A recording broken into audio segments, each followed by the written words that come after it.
Hello বন্ধুরা, আসসালামু আলাইকুম। সবাই কেমন আছেন? আশা করি ভালো আছেন। আজকে আপনাদের মাঝে আমরা রান্নার ভিডিও তুলে ধরবো। গরুর মাংস কিভাবে রান্না করে। তাহলে চলুন, লেটস গো। গরুর মাংস, মশলা বাটা এবং আলু এগুলো দিয়ে রান্না চড়াবো। তাহলে প্রথমে আমরা কড়াইটা চুলাতে দিয়ে দেব। এখন তেল দেব।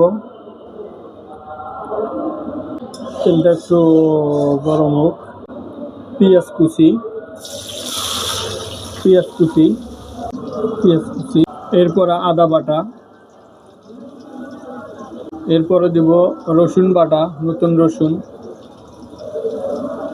দেব, কাঁচামরিচ ফালটা করে কাঁচামরিচ, এরপর দেব লং, এলাচ, সাদা গোটা দিয়ে সবগুলো মিক্স করব।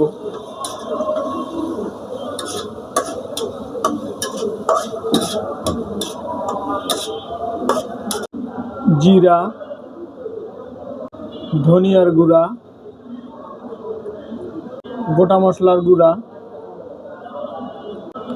হলুদের গুঁড়া, সামান্য পরিমাণ লবণ। এখন সব দেওয়া শেষ। এখন সবগুলো মিক্স করে নেব।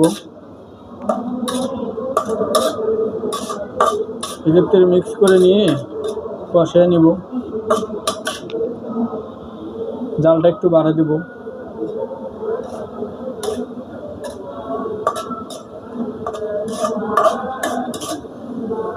এখন কষানো শেষ। এখন মাংস দেওয়ার পালা। মাংসগুলো দিব।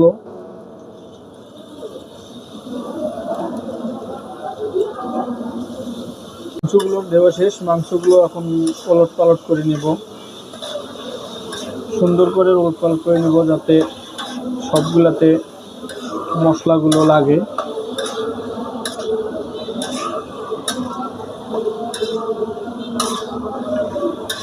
সুন্দর করে ওলট পালট করে নেব।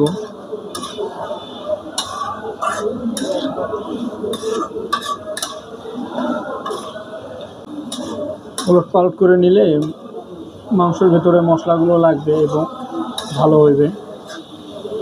এখন হালকা করে পানি দেব যাতে এটা কষানো হয়। একটু লাড়াচাড়া করে নেব। সুন্দর করে লাড়াচাড়া করে নেব।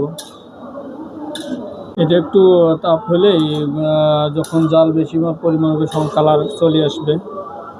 এখন এটা সুন্দর করে ঢেকে দেব।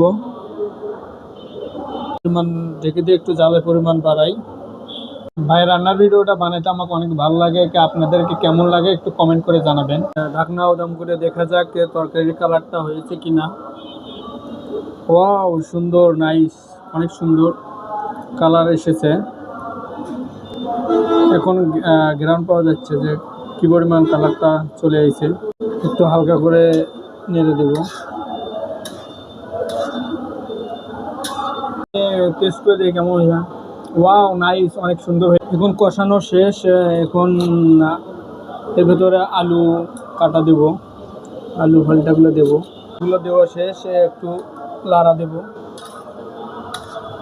যাতে আলুগুলো সেদ্ধ হয় সুন্দর করে। এখন আবার ঢেকে দেব। আর এখানে ভাত রান্না করা হচ্ছে। আর ভাত দিয়ে মাংসটা খেতে অনেক টেস্ট হবে। একটু জাল পরিমাণ বেশি দেওয়া হয়েছে যাতে চালি চালু মাংসটা সেদ্ধ হয়। দাউ দাউ করে আগুন জ্বলছে। আমরা ঢাকনাটা উদাম করে আবার দেখব কি পরিমাণ কেমন হলো।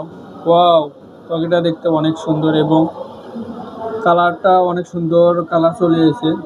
আমরা দেখতে পাচ্ছি অনেক সুন্দর কালার চলে এসেছে। তরকারিটা খাইতে অনেক সুস্বাদু হবে। এখন আবার চামচ দিয়ে একটু হালকা করে ওলট পালট করে দিই যাতে মাংসগুলো সবগুলোতে মশলা লাগে। এই পরিমাণ করে সুন্দর করে ওলট পালট করে হয়ে গেছে। এরপরে হালকা করে আরেকটু পানি দেই যাতে ভালো করে সেদ্ধ হয়। পানি দিয়ে আবার একটু ওলট পালট করে দেই। এখন তরকারিটা একটু আবার ঢেকে দিয়ে একটু জালের পরিমাণ বাড়াই। তরকারিটা হয়েছে কিনা। ওয়াও নাইস, অনেক সুন্দর তরকারিটা হয়েছে। মনে হচ্ছে আমার জিহ্বায় পানি চলে এসে মনে হয় এখনই আমি খাই। দেখেন আর যদি তরকারিটা ভালো হয়ে থাকে, রান্না ভালো হয়ে থাকে, তাহলে আপনারা এসে খেয়ে নিতে পারবেন। আর কমেন্ট বক্সে জানাবেন, একটু লাইক কমেন্ট শেয়ার করে সবাইকে দেখার সুযোগ করে দেবেন। ধন্যবাদ। আসসালামু আলাইকুম। আরও নিত্য নতুন রান্নার ভিডিও যদি আপনারা চান তাহলে কমেন্ট বক্সে জানাবেন। Thank you. টাটা সবাইকে।